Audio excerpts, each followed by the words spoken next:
हनुमान जी की रोमांचक कथाएं। नमस्कार दोस्तों, तो स्वागत है हमारे फिर से YouTube चैनल में। तो दोस्तों, जानकारी के लिए आपको बता दें कि हनुमान जी की रोमांचक कथाएं बहुत ही महत्वपूर्ण है।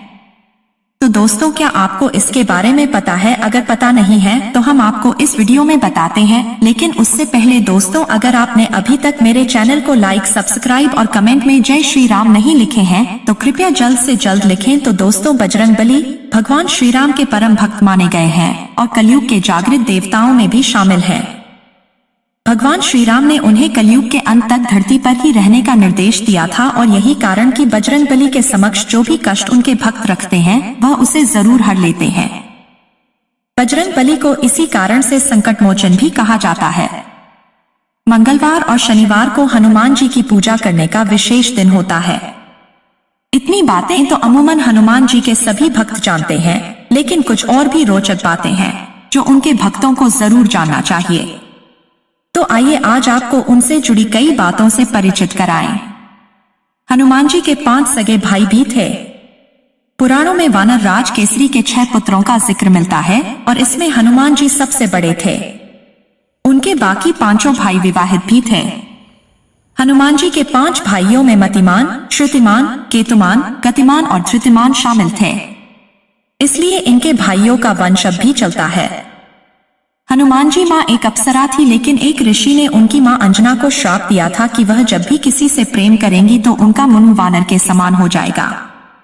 तब उन्होंने भगवान ब्रह्मा से इस श्राप से मुक्ति के लिए प्रार्थना की। तब ब्रह्मा जी ने उन्हें पृथ्वी पर मानव के रूप में जन्म लेने का रास्ता बताया और तब अंजना वानरों के राजा केसरी के साथ प्रेम करने लगी और दोनों ने शादी कर ली। अंजना भगवान शिव की परम भक्त थी और उनकी भक्ति से प्रसन्न होकर भगवान शिव ने उनके पुत्र के रूप में जन्म लेने का वरदान उन्हें दिया था। हनुमान जी का जन्म शिव का 11 अवतार माना गया है। एक बार हनुमान जी ने देवी सीता से पूछ कि वह सिंदूर क्यों लगाती है। तब सीता जी ने बताया कि भगवान श्री राम उनके पति हैं और उनकी रक्षा और लंबी आयु के लिए वह सिंदूर लगाती हैं। यह सुनकर हनुमान जी ने सोचा कि यदि देवी सीता जी इतना जरा सा सिंदूर लगाकर भगवान की उम्र बढ़ा सकती है तो वह क्यों न पूरे शरीर में इसे उनके नाम पर लगा लें। और उन्होंने पूरे शरीर पर सिंदूर लगा लिया। क्योंकि सिंदूर को बजरंग भी कहा जाता है, इसलिए उन्हें बजरंगबली कहा जाने लगा और उन्हें सिंदूर चढ़ाया जाता है। संस्कृत हनु का अर्थ है जबड़ा और मान का अर्थ है विकृत। हनुमान जी ने एक बार सूर्य को फल समझकर खा लिया था। तब क्रोधित होकर भगवान इंद्र ने बालक मारुति पर वज्र से प्रहार कर दिया, जिससे उनका जबड़ा टूट गया था और वे मूर्छित हो गए। तब से उनका नाम हनुमान भी पड़ गया, अन्यथा बचपन में उनका नाम मारुति ही था। हनुमान जी ब्रह्मचारी थे, लेकिन उनका एक पुत्र भी था, मकरध्वज। मकरध्वज का जन्म मछली के पेट से हुआ था। बताया जाता है कि जब हनुमान जी पूरी लंका को जलाकर समुद्र में अपनी पूंछ की आग बुझाने गए तब उनके पसीने को एक मछली ने निगल लिया था और इसी पसीने से मकरध्वज का जन्म हुआ था।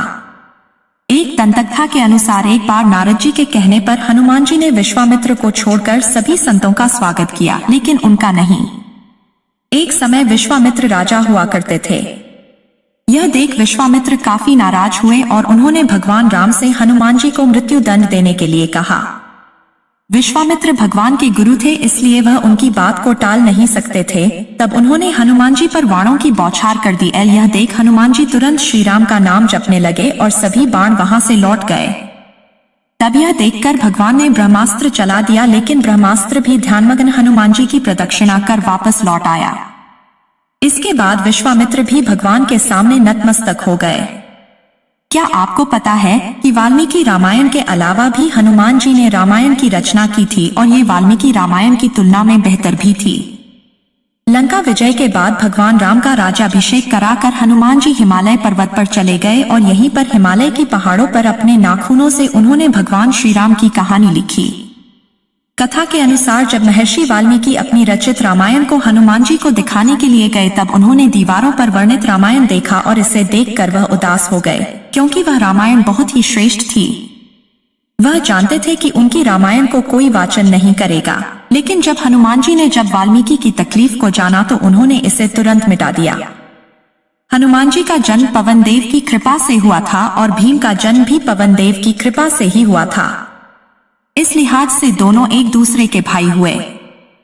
भगवान राम जब अपना शरीर त्याग कर बैकुंठ वापस जाने वाले थे तब वह जानते थे कि यदि हनुमान जी वहां होंगे तो यह संभव नहीं होगा।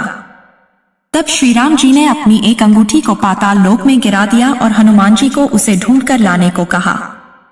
हनुमान जी को धोखे से पाताल लोक भेजकर कर भगवान राम ने सरयू नदी में डुबकी लगाकर अपने मनुष्य रूपी शरीर का त्याग दिया था। भगवान राम के राज्याभिषेक के बाद देवी सीता ने सभी लोगों को उपहार दिया और हनुमान जी को एक मोती का हार उपहार में दिया, लेकिन हनुमान जी में उस हार के हर एक मोती को तोड़कर उसमें भगवान राम की छवि खोजने लगे।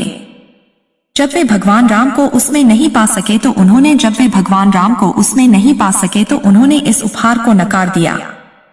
हनुमान जी के प्रसंग पुराणों में वर्णित हैं और इन तथ्यों से उनके राम भक्त होने के साथ ही उनके भोलेपन का भी पता चलता है।